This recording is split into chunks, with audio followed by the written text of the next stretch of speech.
Bismillahirrahmanirrahim. Assalamualaikum warahmatullahi wabarakatuh. Alhamdulillahilladzi an'ama alaina bi ni'matil imani wal islam. Wassalatu wassalamu ala sayyidina Muhammadin wa ala alihi wa sahbihi ajma'in, amma ba'd. Apa kabar anak-anakku yang soleh dan solehah? Semoga semuanya tetap masih dalam keadaan sehat walafiat dan selamanya, amin ya rabbal alamin. Nada sekalian, pada kesempatan kali ini insyaallah kita akan melanjutkan pelajaran kita. Namun terlebih dahulu mari kita bersama-sama berdoa. Bismillahirrahmanirrahim. Rabbi zidna ilman warzuqna fahman.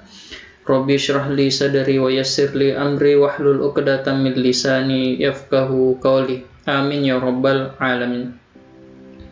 Anak-anak sekalian, pada materi sebelumnya kita telah belajar tentang beriman kepada qada dan qadar Allah. Tentunya kita sudah pahami bahwa dalam hidup ini ada dua takdir yang harus kita pahami, ada takdir muallak dan ada takdir mubram. Ada takdir yang bisa kita usahakan untuk memperbaiki diri, ada pula takdir yang tidak mampu kita berusaha di dalamnya. Nah, menjadi pribadi yang unggul, menjadi orang yang santun, dan menjadi orang yang memiliki sifat malu, itu adalah sebuah pilihan. Maka darinya itu, ke depan, esok, lusa, apakah kita menjadi pribadi yang unggul atau tidak, itu sangat tergantung pada diri kita masing-masing. Nah, semoga dengan materi kita ini, Ananda bisa mengasah pribadi yang unggul dengan tata krama, santun, dan malu. Ananda sekalian, kita melihat tujuan pembelajaran yang akan kita capai pada pertemuan kali ini. Yang pertama adalah memahami sifat santun dan malu. Yang kedua, memahami dalil nakli tentang sifat santun dan malu. Yang ketiga, mengetahui contoh sifat santun dan malu. Dan yang keempat adalah memahami manfaat sifat santun dan malu. Anda sekalian, semuanya ini tentu kita harus pelajari sedikit demi sedikit agar betul-betul kita mampu memahami dengan baik. Nah, sebelum kita masuk kepada materi kita, mari kita simak video berikut ini.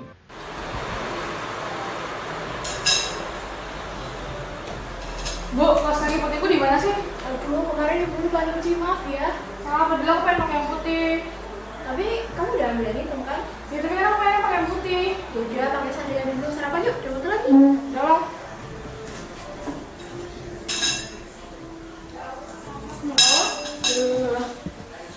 Loh, ini nak, uang sakunya.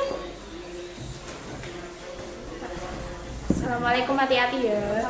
Salam.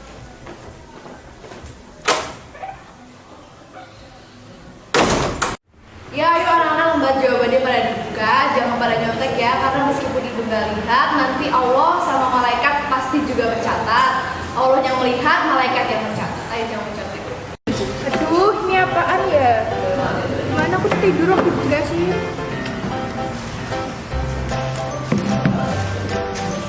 Kamu jangan nyontek. Kan itu dibilangnya sama guru aku. Saya sok-sokan deh. Kak, nilai kamu berapa?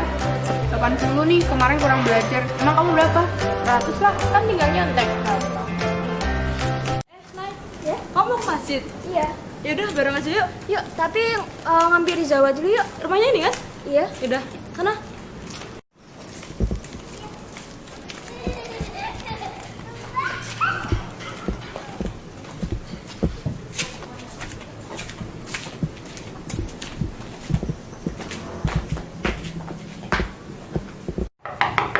Assalamualaikum.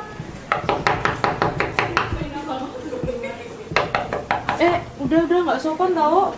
Ih, Zahwa tuh kebiasaan banget dia tidur pas asar. Gak boleh, gak usah. Udah yuk, ke masjid aja daripada sholatnya.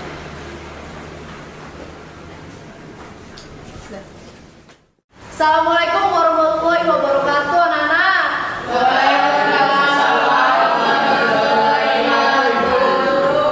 Anak-anak, pada hari ini kita akan masuk bab baru, yaitu tata krama, santun, dan malu. Di sini ada yang tahu nggak sih contoh dari tata krama dalam kehidupan sehari-hari?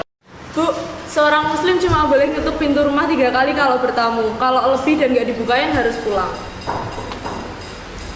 Secara seseorang hanya diperbolehkan mengetuk pintu seseorang 3 kali, tidak boleh lebih. Apalagi ada orang yang sampai masuk rumahnya.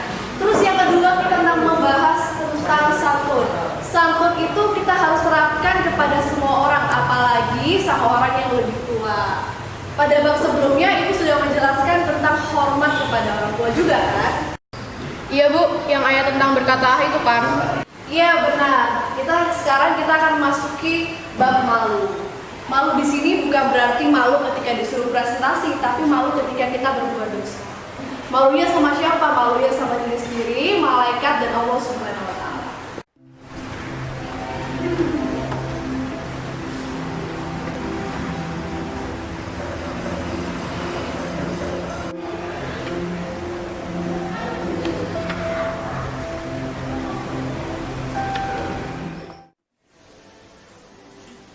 Astagfirullahaladzim, ibu lupa ini kaos kaki putihnya lagi. Itu punya siapa? Ya aku kemarin udah aku cuci sendiri kok Bu. Oh, kamu udah selesai sarapan kan? Udah tadi pas ibu mandi aku udah sarapan. Tapi ini aku harus berangkat pagi. Jadi aku mau pamit, doain ya Bu. Ya, Nanti makasih aku pulang ya. lagi Pak. Iya, makasih. Assalamualaikum. Waalaikumsalam.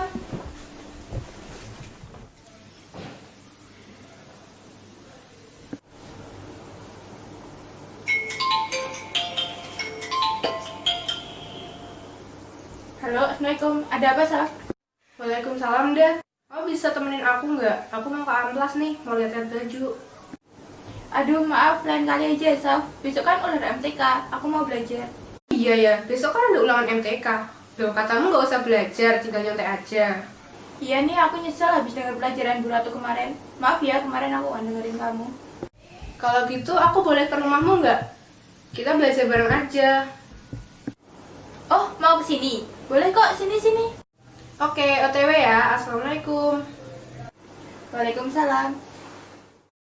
Ser, temenin ke rumah Zahma yuk. Ngapain? Kamu mau nyelonong masuk lagi? Ya enggak lah, aku mau minta maaf. Ingat pelajaran Bu Ratu tadi? Iya, aku kayak sadar kemarin tuh kayak aku gak sopan banget. Oh iya, aku minta maaf juga tadi sempat nyindir. Santai lah, toh yang disindir juga biasa. Iya.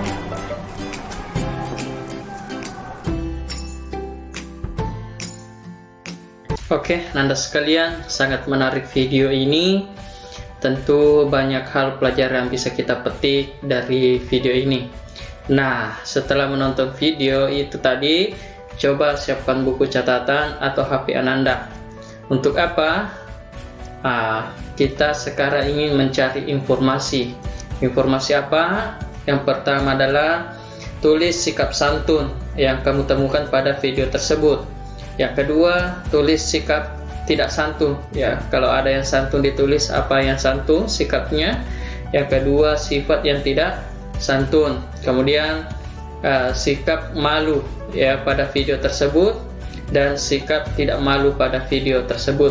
Jadi silahkan Ananda bisa dicatat di buku catatan atau langsung diketik di HP. Setelah itu dikirim ke WA pribadi saya.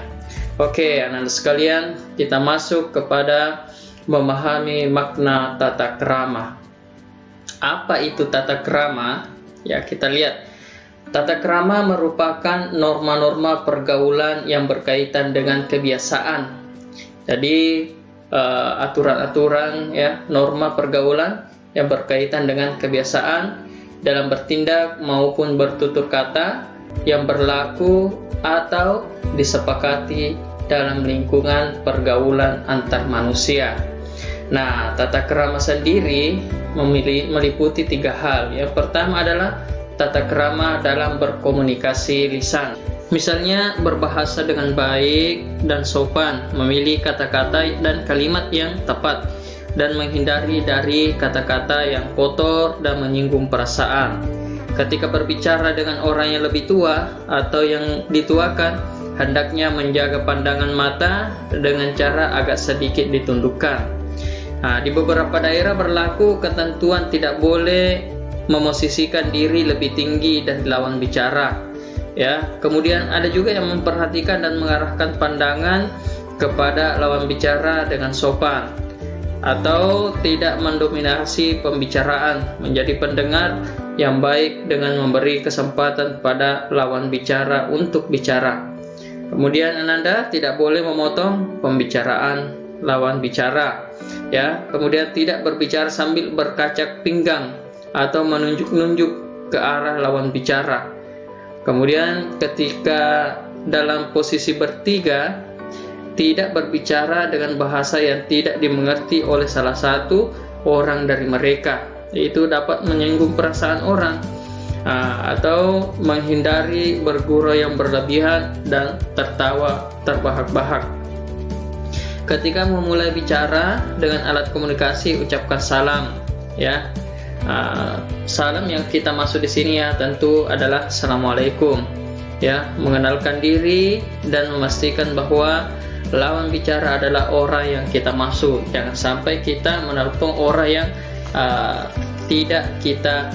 Tata kerama dalam berkomunikasi lisan juga berlaku di media sosial. Di media sosial sekarang ini bahkan lebih banyak kita beraktivitas daripada di dunia yang kita tempati ini lebih banyak kita bermedia sosial di dunia maya daripada di dunia nyata.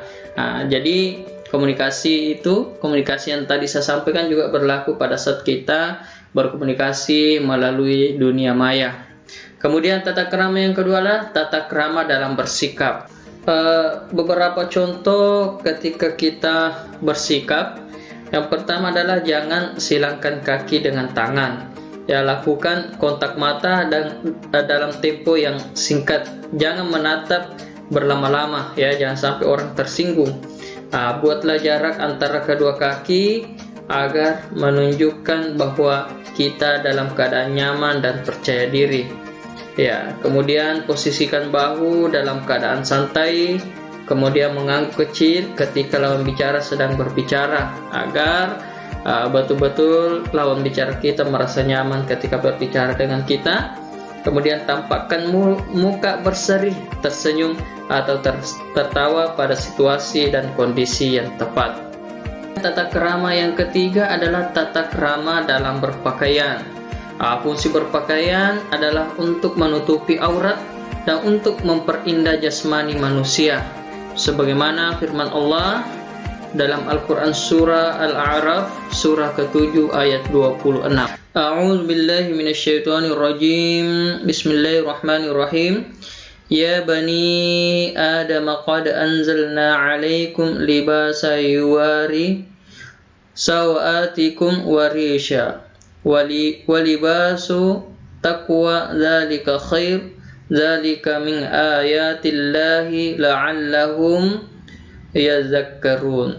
Wahai anak cucu Adam, sesungguhnya kami telah menyediakan pakaian untuk menutupi auratmu dan untuk perhiasan bagimu, tetapi pakaian takwa itulah yang lebih baik.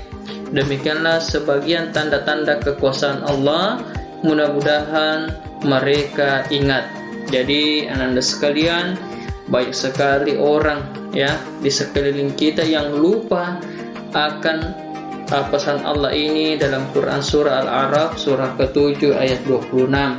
Mari kita senantiasa menjaga diri kita dalam tata krama dalam berpakaian. Nah, ananda sekalian, tata krama pergaulan harus dipegang teguh supaya kepentingan setiap anggota masyarakat tidak terganggu, karena terganggunya kepentingan masyarakat akan memicu konflik bahkan perpecahan. Hingga dengan melakukan atau membiasakan tata krama, maka kita akan mendapatkan manfaat yang sangat besar dalam kehidupan. Biasanya orang yang melakukan tata krama yang baik akan membuat seseorang disegani, dihormati, disenangi, bahkan dicintai oleh orang lain.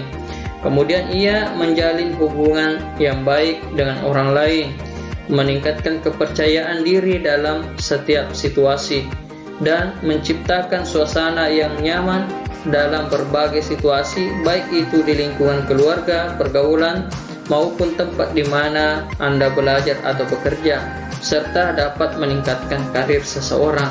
Jadi orang yang pandai bertata krama itu akan mendapatkan karir yang baik di masa yang akan datang. Nah, itulah terkait dengan tata krama. Nah, sekalian kita masuk ke poin yang pertama, yaitu pengertian santun. Apa itu santun? Ya, tentu Ananda sudah sering mendengarkan kata-kata santun. Santun adalah berkata lemah lembut dan bertingkah laku halus dan baik. Ucapan lemah lembut, tingkah lakunya halus, serta menjaga perasaan orang lain. Santun mencakup dua hal, yaitu santun dalam ucapan dan santun dalam perbuatan. Rasulullah sallallahu alaihi wasallam bersabda, "Ani bani Abbas anna Nabiy sallallahu alaihi wasallam qala lil ashajjil asri inna fika haslataini yuhibbuhumallahul hilma wal haya'a rawahu Ibnu Majah." Dari Ibnu Abbas bahwa Nabi sallallahu alaihi wasallam bersabda kepada al-Asyaj al-Asri, "Sesungguhnya dalam dirimu terdapat dua sikap yang dicintai oleh Allah, yaitu sifat santun dan malu." Hadis riwayat Ibnu Majah. Anda sekalian, dalam hadis ini Rasulullah menyampaikan informasi kepada kita bahwa ada dua hal sikap yang dicintai oleh Allah pada diri kita, yaitu sifat santun dan malu. Akankah Anda dicintai oleh Allah? Tentu jawabannya ada pada diri kita. Ketika kita mampu memiliki sifat santun dan malu, insya Allah Allah senantiasa mencintai kita. Baik Anda sekalian, kita masuk kepada yang kedua, dalil tentang sifat santun. Nah, mari kita membaca Al-Quran agar dapat mendamaikan hati kita. Di sini kita akan membaca Al-Quran surah Al-Baqarah, surah kedua, ayat 83. A'udzu billahi minasyaitonir rajim. Bismillahirrahmanirrahim. Wa idz ahadna mitsaqa bani Israil la ta'buduna illallah wa bil walidaini ihsana wa zil qurba wal yatama wal masakin wa qulu lin nasi husna wa aqimus shalah wa atuz zakah thumma tawallaitum illa qalilan minkum wa antum mu'ridun. Dan ingatlah ketika kami mengambil janji dari Bani Israel, yaitu janganlah kamu menyembah selain Allah dan berbuat kebaikanlah kepada ibu bapa, kaum kerabat, anak-anak yatim, dan orang-orang miskin. Serta ucapkanlah kata-kata yang baik kepada manusia, dirikanlah sholat dan tunaikanlah zakat. Kemudian kamu tidak memenuhi janji itu kecuali sebahagian kecil daripada kamu, dan kamu selalu berpaling. Al-Quran surah Al-Baqarah surah kedua ayat 83. Inilah dalil tentang kita senantiasa bersifat santun kepada sesama agar dicintai oleh Allah Subhanahu wa ta'ala. Baik anak-anak sekalian, kita langsung saja ke poin yang ketiga, yaitu contoh sifat santun. Apa contoh sifat santun? Ya, tentu setelah saya jelaskan tadi, anak-anak sudah banyak sekali mengetahui contoh-contoh sifat santun. Silahkan kembali ditulis di buku latihannya, contoh sifat santun di rumah dan contoh sifat santun di sekolah. Minimal ya 10 lah contohnya masing-masing. Jadi 10 contoh sifat santun di rumah dan 10 sifat santun di sekolah. Kemudian kita masuk ke poin keempat, manfaat dari sifat santun. Apa manfaat yang kita peroleh kalau kita memiliki sifat santun? Yang pertama, mudah diterima oleh orang lain. Ya, ada orang yang mungkin baru kita kenal, itu kita lebih dekat darinya dibanding dengan teman kita yang sudah lama. Kenapa? Boleh jadi karena dia memiliki sifat santun. Kemudian yang kedua adalah menunjang kesuksesan. Karena dia mudah diterima oleh orang lain, ya, dan disenangi oleh orang lain, maka setiap orang yang bertemu dengannya mudah bekerja sama, sehingga orang yang sifatnya santun itu kelak akan menjadi orang yang sukses. Serta yang paling dahsyat adalah orang yang memiliki sifat santun itu akan dicintai oleh Allah Subhanahu wa taala dan Rasulnya, sebagaimana hadis yang telah saya jelaskan sebelumnya. Baik ananda sekalian, yang ketiga adalah kita memasuki sifat malu. Apa itu malu? Malu adalah menahan diri dari perbuatan jelek, kotor, tercela dan hina, serta merasa sangat tidak enak hati jika melakukan perbuatan dosa. Rasulullah sallallahu alaihi wasallam bersabda, "An Abi Hurairah radhiyallahu anin Nabi sallallahu alaihi wasallam, qala al-iman bid'u wa sab'una sab'atan wal haya'u sub'atun minal iman." Rawahu Muslim.